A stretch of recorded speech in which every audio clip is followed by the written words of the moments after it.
Hello, my name is Sid Jacobs. Today we're going to take a look at some of the vocabulary that makes up the language of jazz guitar.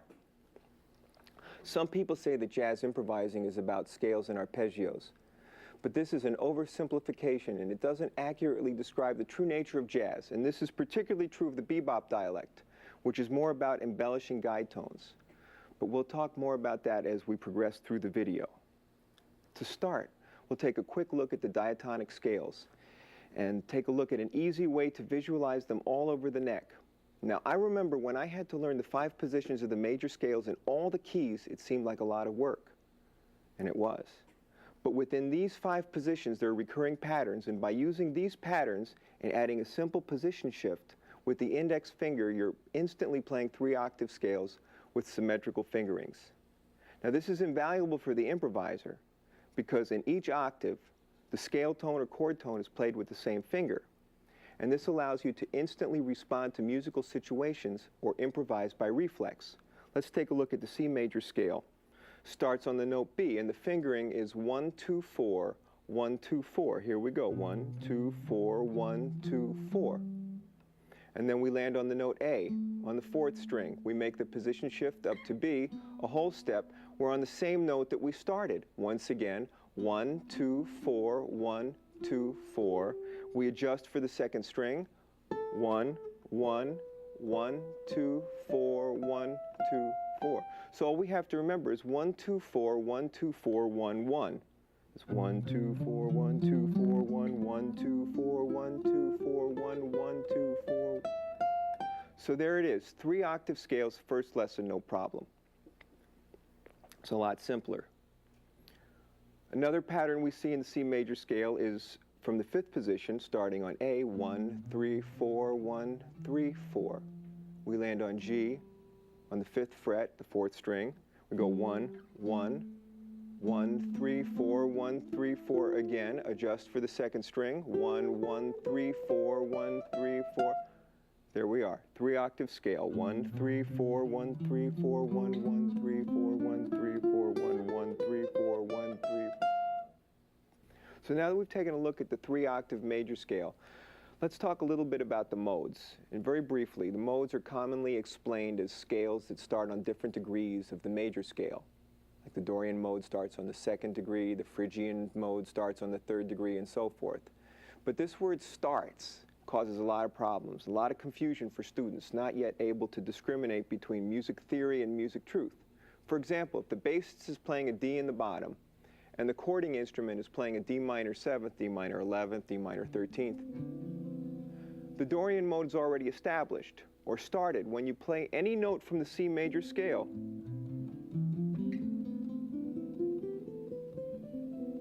I'm playing Dorian mode regardless of the first note of your phrase.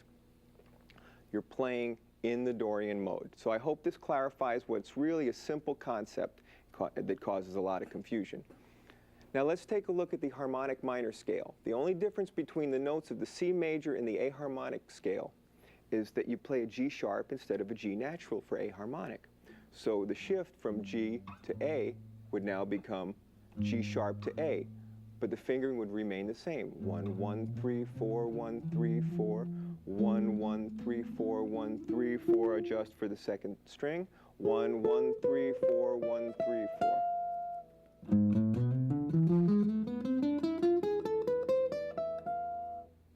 Very simple. First lesson, harmonic minor scales, all keys, no problem. All right, continuing with the fingering philosophy, the difference between C major and C melodic minor is that the E natural becomes E flat for C melodic. So in this fingering, we'll have 1, 3, 4, 1, 2, 4. The 2 is now E flat. So we have 1, 3, 4, 1, 2, 4, 1, 1, 3, 4, 1, 2, 4, 1, 1, 3, 4, 1, 2, 4. All right, so there's a 3-octave melodic minor scale right off the bat.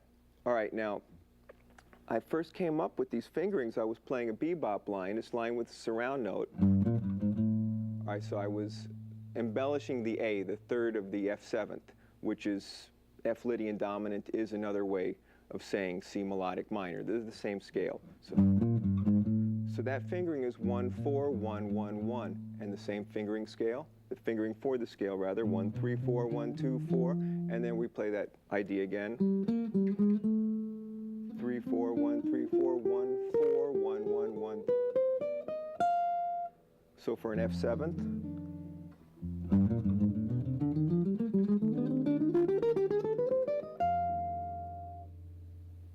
because your fingers are always on the same note with these scale patterns, you can base your arpeggio fingerings from the scale. For example, we have this 1, 2, 4, 1, 2, 4, 1, 1, 2, 4, 1, 2, 4. We go C major 7th, B, C, E, G, 1, 2, 1, 4. Next position, 1, 2, 1, 4, and the next position, 1, 2, 1, 1, 2, 1, 4. Today I'm being accompanied by my good friend and great guitar player, Ron Berman.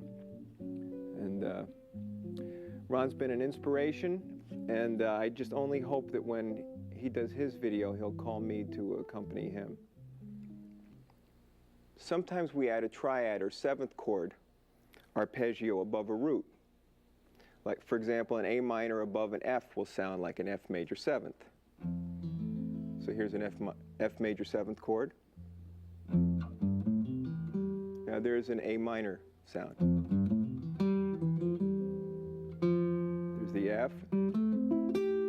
There's the A minor 7th triad. A minor 7th chord rather. And then here's, all right. And then in reverse, here have A minor.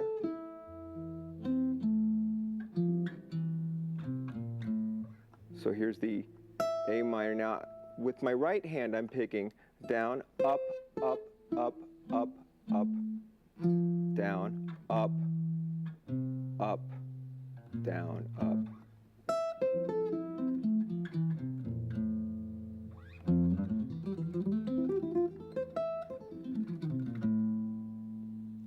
So that's one way that you can mix these ideas of combining triads and 7th chords. Now here's the E minor 7th above the C major. Here's the C.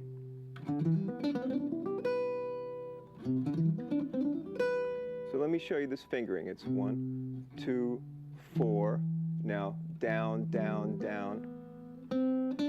Now, when I get to the D, it's a downstroke.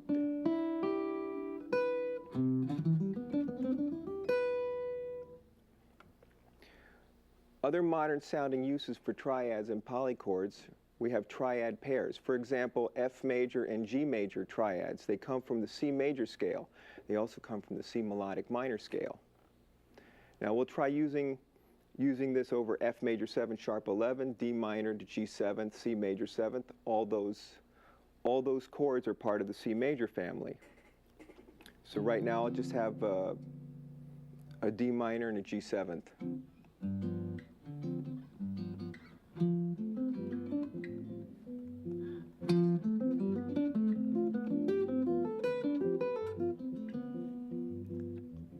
Now this is an F major triad, F, A, C.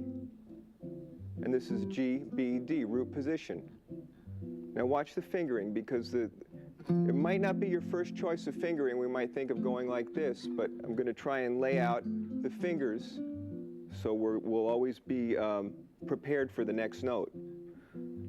So we have F, A, C, G, B, D. Now first inversion, A, C, F. First inversion G, 1, 3, 4. So we'll do a little reach there. So our first finger is now laid up, ready to play first inversion of the F triad. And there's the second inversion of the F triad. And then here's the second inversion of the G triad. So the line sounds like this.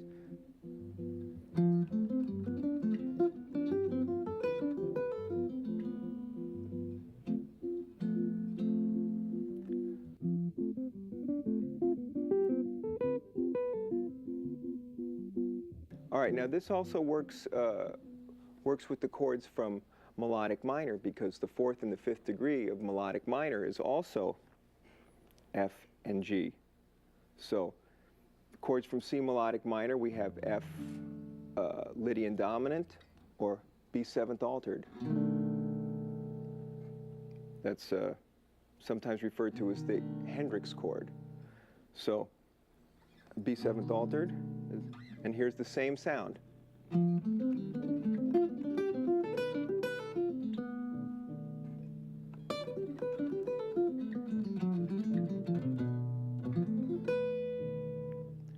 So that's an interesting and modern approach to using these triad pairs to get a little bit more modern sound.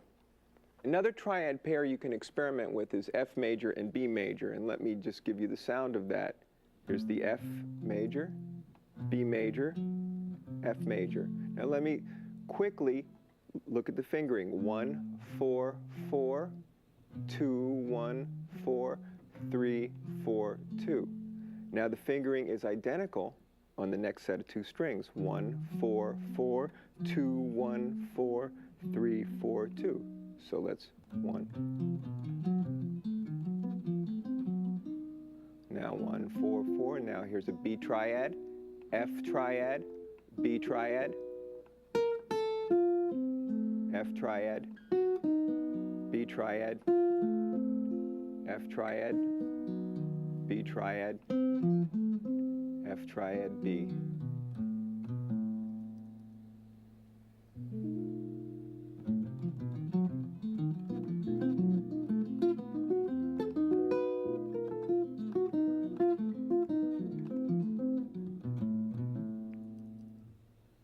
So that's one way that you can use these triad pairs to get a modern sound. I'm sure you might find something in there to make use of.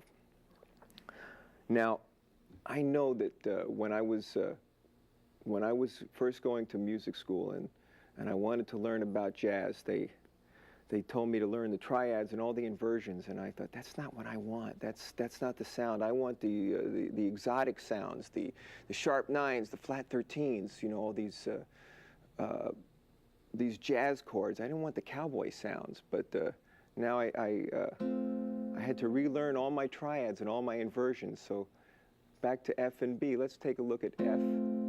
There's one inversion. B, F, B, F, B, F. Now, here's F with the B in the bass, and you kind of get that sound. And this will even work with the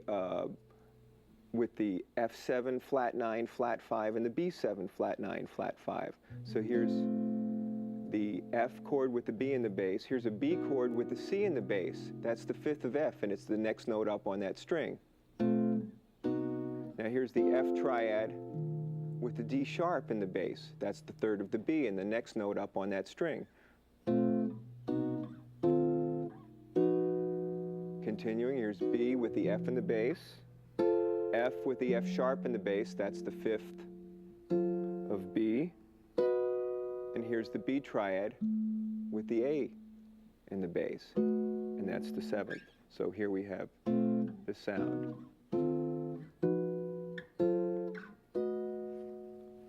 All right, and that's the little chordal part of the theory that we just covered with the lines from the triad pairs. Okay, another triad pair that we can look at is F major and G augmented. Now, those are that's the fourth degree and the fifth degree of the melodic minor. I know I said that the fourth and fifth degree was F major and G major, but it's also F major and G augmented. So this is F major, 1, 4, 4, 3, 2, 1. I'm talking fingers now when I'm saying numbers. So 1, 4, 4, F, 3, 2, 1, G augmented. And I'm alternating between the two chords and the inversions. Now second inversion, F, and then G augmented, second inversion. First root position, F, 2, 1, 4, 4, 3, 2, G augmented, root position. Then I'm going first inversion for both chords, second inversion, F, G, F, G augmented, F,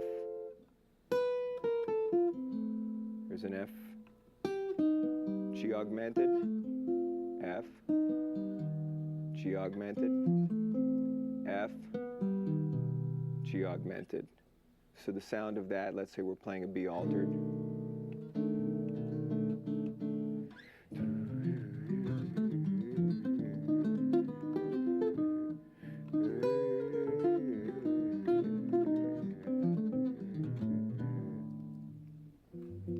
Now the basic C major triad doesn't sound much like a jazz chord, especially for those of us in search of exotic alterations. But before you dismiss the innocent triad, there's some useful and simple applications you can consider. For example, here's the triad. Now we can just embellish it by approaching each note by a half step.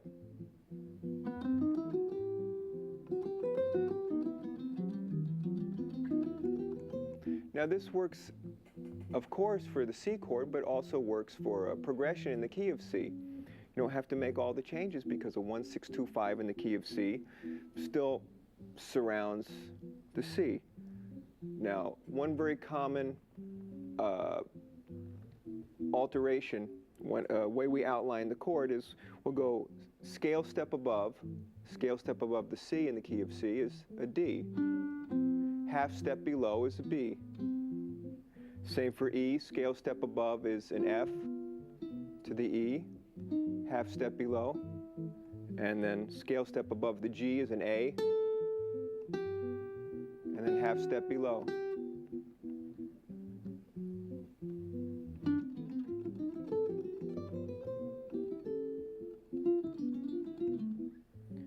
Okay, and we can do scale step above, half step below, and then the note. So instead of going, we'll just go.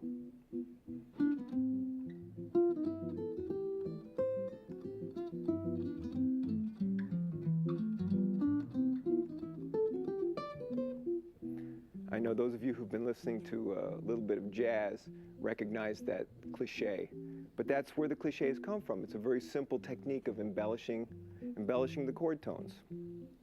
So when I realized that I didn't have to outline every chord change and still make a meaningful musical statement, boy, it was a big load off my shoulders. Now the 1-6-2-5-1 in C will sometimes look like 2 beats of C, 2 beats of A7th, altered, 2 beats of D minor and 2 beats of G7th. Now the A7th altered throws many students at first. Now there's 2 ways to deal with it, and one is forget about it, don't even worry about it. The C major idea and the related ideas will work. But if you want to imply the A7th chord change, simply play the C sharp note, which is the 3rd of the A7th. This is one of the guide tones. And the sound of the D minor to the G7th is achieved simply by playing the 7th and the 3rd. The C is the 7th of the D minor, and you get the sound of D minor moving to G7th by just moving that note down a half step.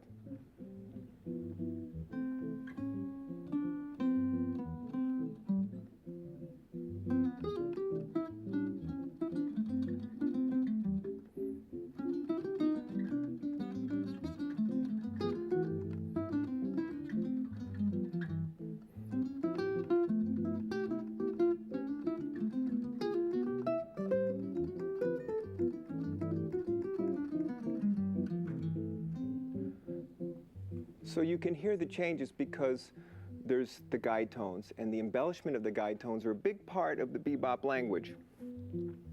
Now, just for a quick example of what I mean, this is an F and a C. Now that's the 3rd and the 7th of the D minor. Now I've implied G7th, and when the 7th of the G7th, which is F, subconsciously, without it being played, we hear as the root. Check it out. You see? You can kind of hear it.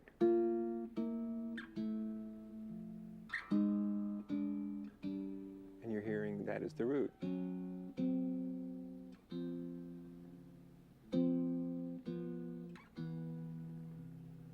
So that's a motion, the 7th and the 3rd, the guide tones, that are a big part of the bebop vocabulary. For example, this is a very typical bebop phrase. What you're hearing within that, the highest note, and then it ends here. So we've got that motion. You hear it, don't you? And another typical phrase. So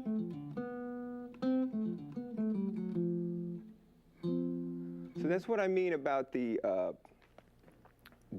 embellishment of the guide tones as being part of the bebop language. Now, let's say we have this G minor 7th chord. Now here's G minor 7th. Here's the 3rd and the 7th. 7th moves to 3rd. And then F major 7th. There's the resolution. So I'll play this G, B flat, and F. Just move one note. Sounds like C 7th. Melody note, I'll put my little finger down on the A and the D. And then move this. There's the F major 7th.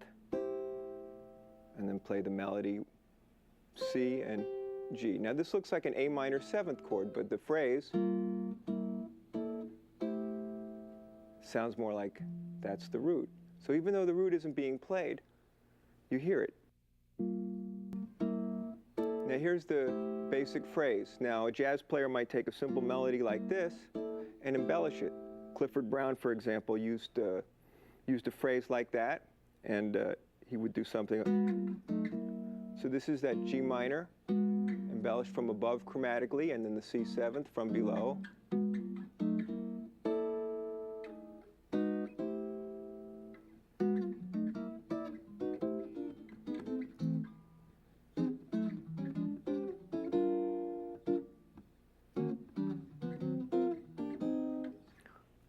Now, the following example uses 3rds and 7ths, so you can hear a blues progression. Now, here would be a blues in B flat, 7th and 3rd. Now, I just went to the 4 chord, the 7th of the B flat 7th, A flat and D. The A flat moves to G, the 3rd of E flat 7th. There's the 7th. So this is the 1 chord, so the 4 chord, B flat, E flat, B flat,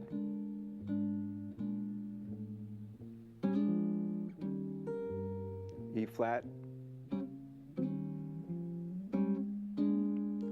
Now to G 7th, there's the 3rd and the 7th, C minor, 7th and 3rd, F 7th, B flat, G 7th, C minor, F 7th. And with the blues scale,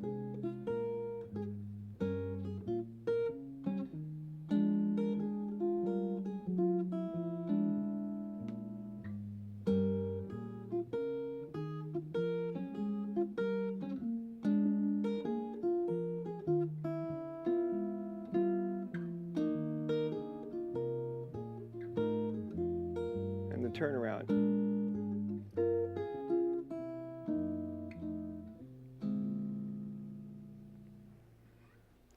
Now, in this example of a blues in B flat, I'm going to use 3rds and 7ths to suggest a blues progression. Now, these simple shapes of only 2 notes make accompanying yourself a real possibility, and actually quite simple. And usually for comping, they're usually your best choice. Okay, this is a B flat 7th. And this is the 7th and the 3rd. The 7th moves to the 3rd of E flat 7th. And then here we have the E flat 7th. So here's the 1 chord, B flat, E flat 7th. There's the 4 chord. So in a blues, we have 1, 2, 3, 4. The 4 chord, 1 chord, B flat,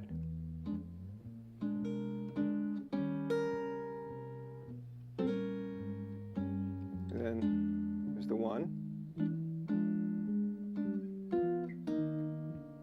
2, 5,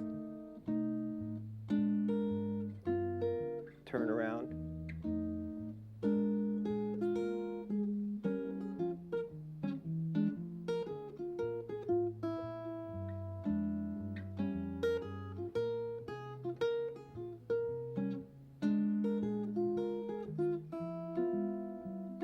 C minor, F7, and the turnaround.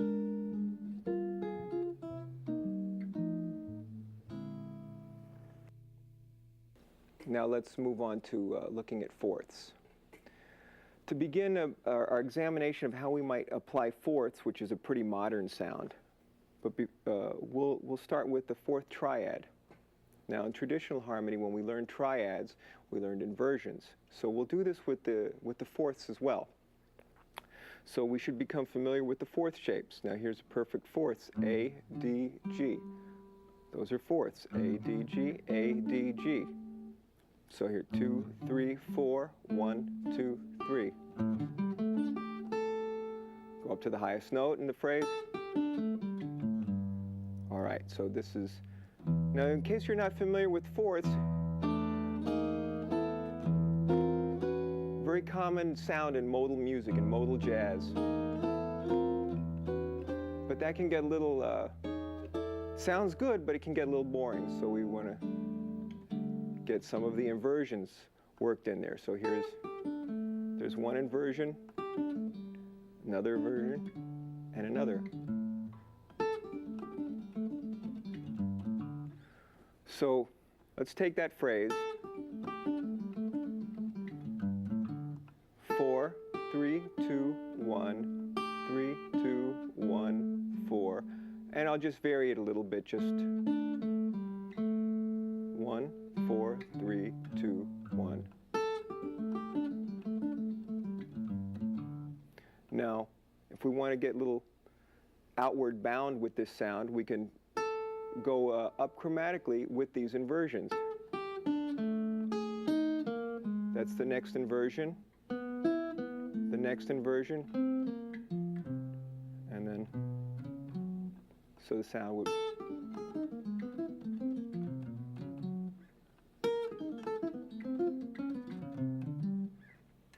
So, now, just a little explanation about fourths. 5 notes in perfect fourths gives us the familiar pentatonic scale. Here's E, A, D, G, C, or C, D, E, G, A. That's the pentatonic scale. 7 notes in fourths: B, E, A, D, G, C, F. That gives us the major scale. If I rearrange those, I have C, D, E, F, G, A, B. Now, 12 perfect fourths yields the chromatic scale, another 12-step program that most musicians are quite familiar with. All right, so this is the first fourth triad. Now, if we're going to go up diatonically, this would be the key of C, and then B, E, A, it's in the key of C. Now if I went from C, I have C, F, and it would be B natural, not B flat, because we're staying true to the C scale, or we're remaining diatonic. So it would be C, F, B, D, G, C, E, A, D, F, B natural, E, so we have a different shape there, G, C, F, and then we're back to where we started from. So we have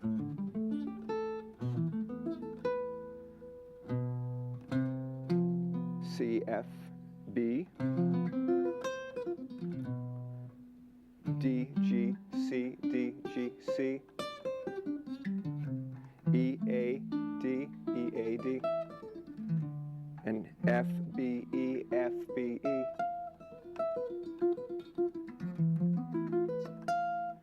And G, C, F, G, C, F, and then we're back to where we started.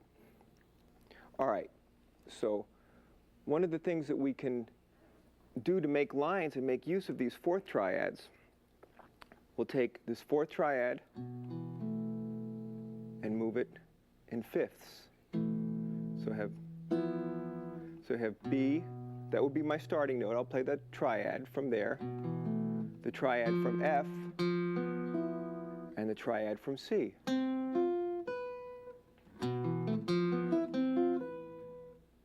So that's one nice line.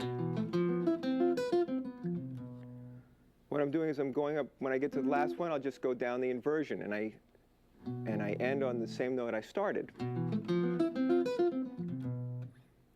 Then from D, it would be D, G, C, A, D, G, E, A, D.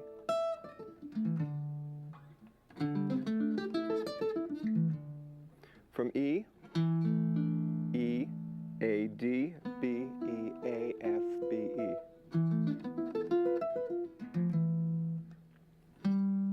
Where was I? F, F, B, E.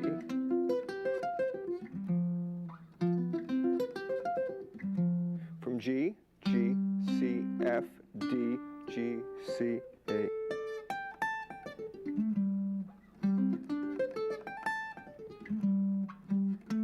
And then finally A, D, G, E. So that's one of the things we can do to make our lines. Now, just to find some other interesting lines that we can have, let's take fourths in melodic minor. A, D, G, A, D, G. Well, we haven't hit the E flat yet, so they'll be the same for C major and C melodic minor. Okay, from B would be, instead of B, E, A, B, E, A, it would be B, E flat, A, B.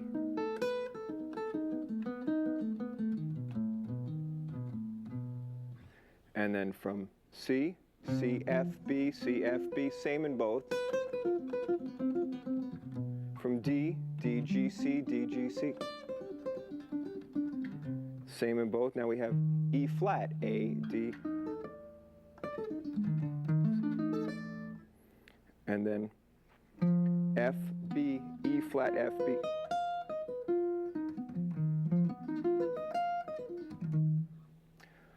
And let's see, are we back to where we started from? And then from G, C, F, G, C, F.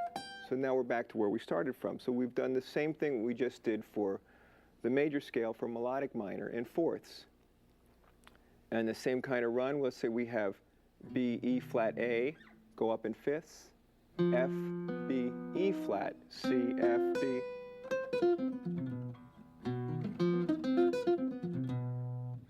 Nice line, huh? Right out of the textbook, though. C, F, B, G, C, F, D, G, C.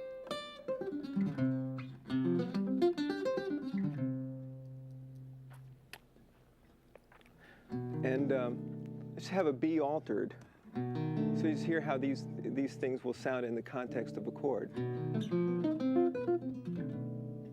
That's starting on B. Here's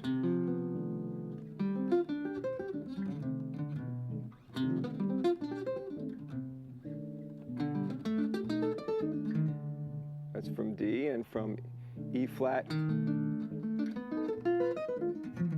Oh, I like that one, yeah. That's E flat, A, D, B, E flat, A, F, B, E flat. So each one of them is an altered form of the fourths. Now we have F, B, E flat, C, F, B, G, C, F.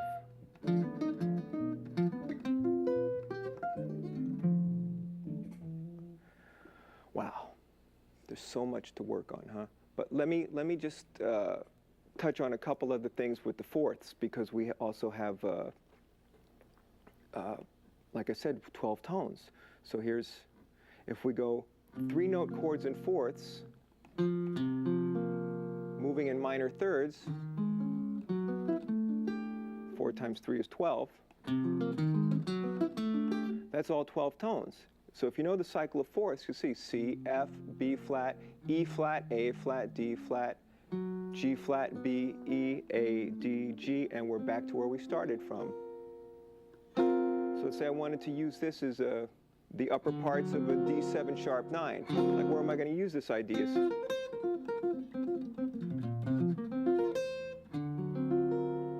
Now I could also use that 12-tone fourth idea over the D7 sharp 9.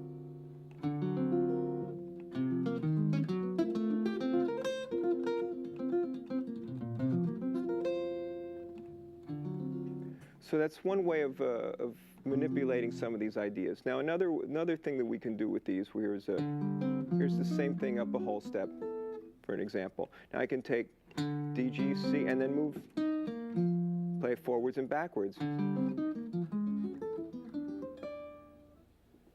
Or I could take this first phrase, invert it. Here's first inversion of that. And then this thing backwards was and do the same thing to the next set of 6 notes. Now I've got a nice 12-tone line just by playing backwards and inverting.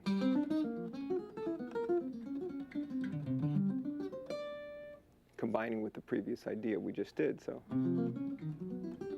And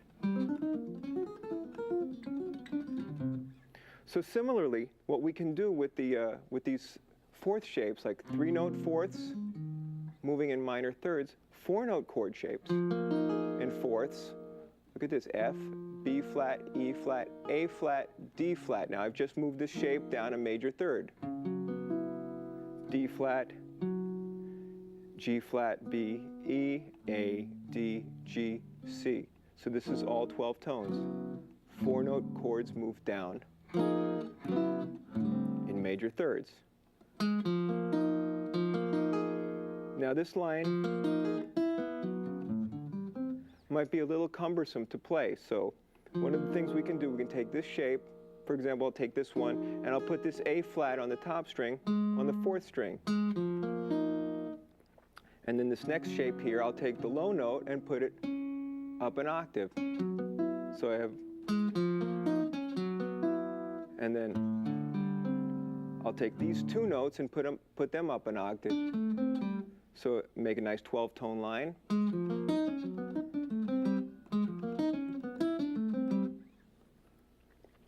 So say you have a B flat pedal.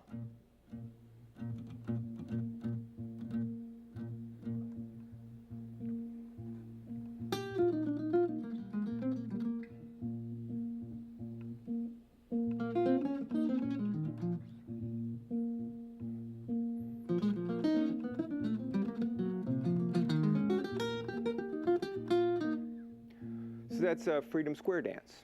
All right, so some of the non-diatonic things we can do with fourths. Well, we have a tritone splits the octave into 2 parts. So we take a 4th interval and move it up in tritones. And that gives us a nice 4-note scale.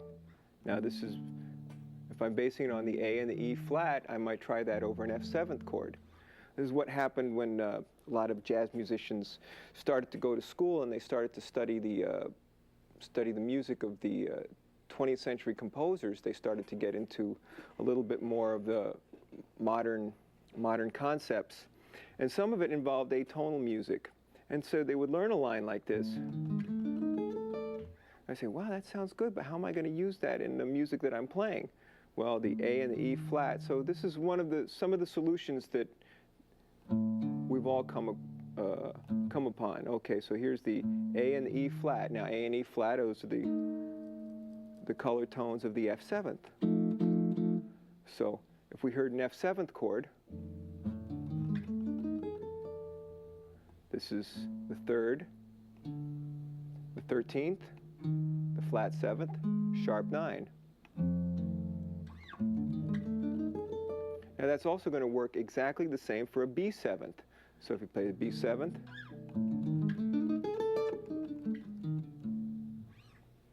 so we can go through the cycle of fifths by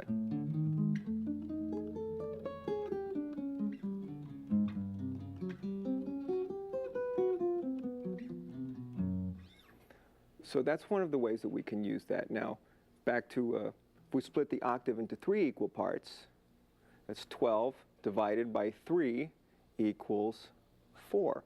Okay, so this is college level music and 3rd grade arithmetic. So we have the augmented triad. Now if we play fourths along the augmented triad, that gives us the notes of the augmented scale, which are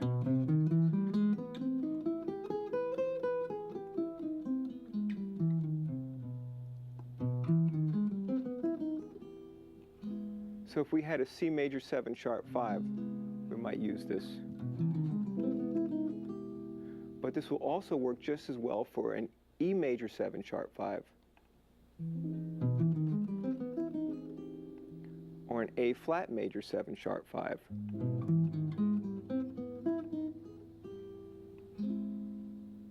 Okay, so just so you see what fingers I'm using, I've got 3, 4, 2, 3, 1, 2. And then 1, 2, 1, 2, and then that's where I end up. Now, this is one of the things about symmetry. If I take this first scale that I did, which broke the octave into 2 equal parts, I start on A. I could also play exactly the same notes, different order of course, if I started on E flat.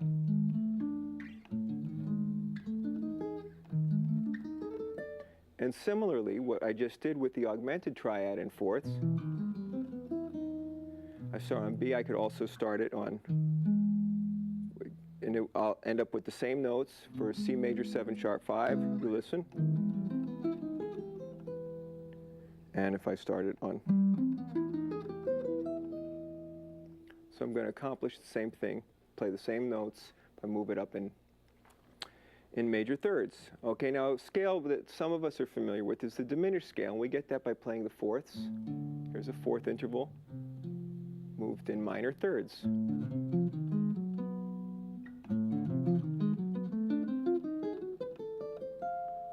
And that gives us the notes of the diminished scale.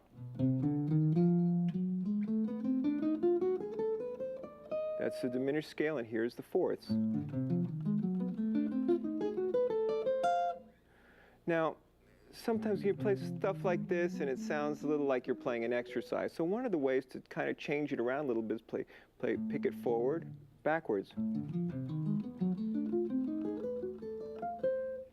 You know, and do that with all your lines. You know, so you have to avoid sounding like you're playing patterns, because that's the death of music. You know, it's so once you learn some of these theoretical examples, alter them slightly so they become your own. All right, now lastly, we can get all 12 tones by playing fourths in major seconds. So it'd be the whole tone scale in fourths gives us all the notes of the chromatic scale. And you can use that anywhere, over anything. Or forward, backwards, forward, backwards, forward.